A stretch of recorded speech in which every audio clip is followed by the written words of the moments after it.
वर्ष 2022 तक किसानों व बागवानों की आय दोगुनी करने के लक्ष्य को हासिल करने के लिए हिमाचल प्रदेश सरकार द्वारा अनेक महत्वपूर्ण निर्णय लिए गए हैं तथा इस दिशा में सरकार द्वारा चलाई जा रही योजनाओं को किसानों ने जमीनी स्तर पर अपनाया है, जिसके परिणाम स्वरूप किसानों की आय में निरंतर वृद्धि हो रही है। यह जानकारी ग्रामीण विकास, पंचायती राज, कृषि तथा पशुपालन मंत्री वीरेंद्र कंवर ने बद्दी में प्रदेश भाजपा किसान मोर्चा द्वारा प्रदेश व केंद्र सरकार द्वारा किसानों के हित में चलाई जा रही योजनाओं तथा कृषि विधेयक 2020 के संबंध में आयोजित राज्य स्तरीय समीक्षा बैठक के समापन अवसर पर दी। वीरेंद्र कंवर ने कहा कि केंद्र सरकार द्वारा किसानों के हित के लिए पारित कृषि कानून किसानों की खुशहाली के लिए कारगर साबित होंगे। वीरेंद्र कंवर ने कहा कि कुछ राष्ट्र विरोधी ताकतें किसान आंदोलन के नाम पर देश व सरकार को कमजोर करने का षड्यंत्र रच रही हैं, जो कभी भी अपने मंसूबों में कामयाब नहीं होंगे। इससे पहले प्रदेश भाजपा किसान मोर्चा के अध्यक्ष डॉक्टर राकेश शर्मा ने ग्रामीण विकास, पंचायती राज, कृषि तथा पशुपालन मंत्री का स्वागत किया तथा उन्हें अवगत करवाया कि भाजपा किसान मोर्चा प्रदेश स्तर पर किसानों तथा बागवानों के हित में चलाई जा रही योजनाओं को आम आदमी तक पहुंचाने के लिए एक विशेष मुहिम शुरू कर रहा है। इस मुहिम के तहत हिमाचल प्रदेश के 3 लाख लोगों तक केंद्रीय कृषि मंत्री का संदेश पत्र पहुंचाया जाएगा तथा उनके हस्ताक्षर प्राप्त कर प्रधानमंत्री नरेंद्र मोदी को धन्यवाद संदेश भेजा जाएगा।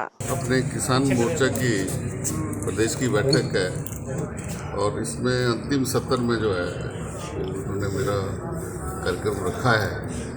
मैं थोड़ा देरी से हूँ क्योंकि आज कार्यक्रम अपने विधानसभा क्षेत्र में ज़्यादा थे, इस करके मैं इनसे क्षमा भी चाहूँगा।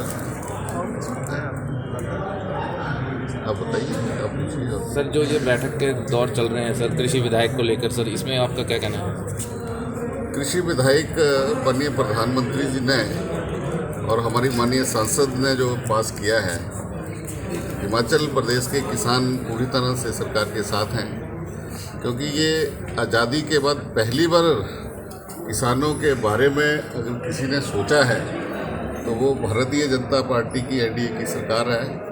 और पहली बार किसी ने किसानों को किसान सम्मान निधि से पूरे देश के अंदर अगर लाभ दिया है, वास्तव में किसान के खाते तक जो है वो लाभ पहुंचाया है, तो वो हिमाचल अपना माननीय नरेंद्र मोदी जी की सरकार है।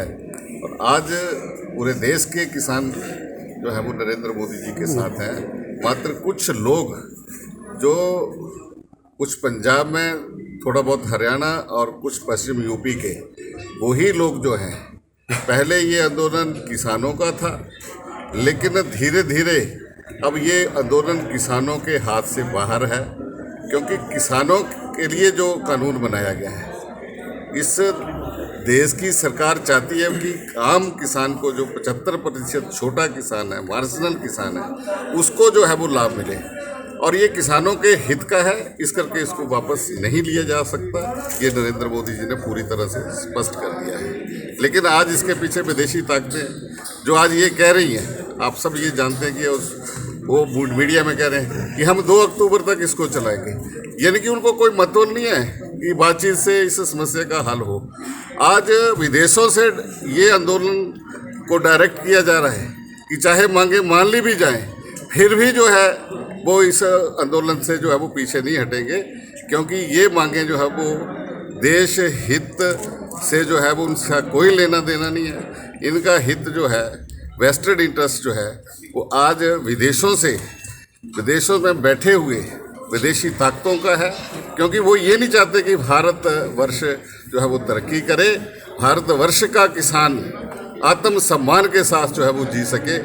उनको ये आज ये मंजूर नहीं है, ये इंटरनेशनल षड्यंत्र है। आज भारतवर्ष ने इतनी तरक्की की है कि कोरोना जैसी वैश्विक महामारी में उन्होंने आत्मनिर्भरता की ओर गए हैं। कोरोना जैसी महामारी का अगर कोई वैक्सीन अगर किसी ने पहली बार बनाया है तो वो भारतवर्ष ने बनाया है। वो ये उनको ये नहीं पच रहा है, क्योंकि पहले ये सारी वैक्सीन बाहर से आती थी। आज ये सारी तरक्की जो हो रही है नरेंद्र मोदी जी के नेतृत्व में और केंद्र की मजबूती को देख करके, आज ये विदेशी ताकतों का षड्यंत्र है और ये किसानों के हाथ से ये पूरी तरह से निकल चुका है। इस करके आज इस देश का किसान पूरे तरह से नरेंद्र मोदी जी के साथ खड़ा है। किसान समझ रहे हैं, लेकिन शैतान जो है वो नहीं समझ रहे हैं। अब ये किसानों का आंदोलन नहीं, शैतानों का आंदोलन हो गया। प्यार टीवी के लिए बीबीएन से शांति गौतम की रिपोर्ट।